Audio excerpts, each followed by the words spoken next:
Halas Hall, I'm Kevin Fishbain. He's Arthur Arkush for ChicagoFootball.com. We just talked with John Fox at the day after press conference on the 26-0 loss to the Seahawks. And Arthur, one of the things John Fox talked about was the pass rush. And, he's not the type of person that's going to completely praise it and say it was amazing. And, they got the 10 quarterback hits and the 4 sacks. But it had to be maybe the biggest bright spot from Sunday's loss. And it was nice to see the pass rush, and I think the coverage kind of being able to work in tandem like it's supposed to.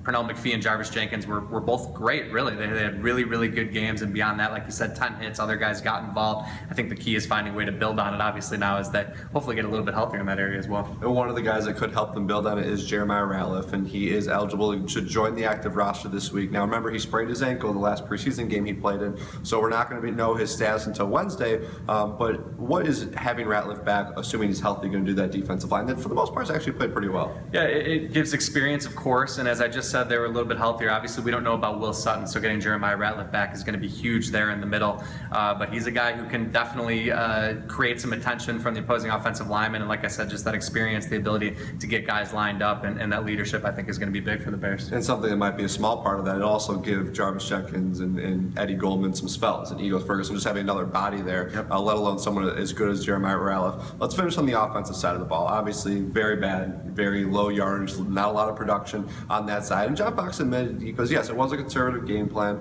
Yes, they could have opened it up a little bit more, but he admitted that it might not have changed the results. He, of course, did not rule out any kind of quarterback change, and that means he did not rule out Jay Cutler coming back. He didn't rule out benching Jimmy Clausen for David Fales.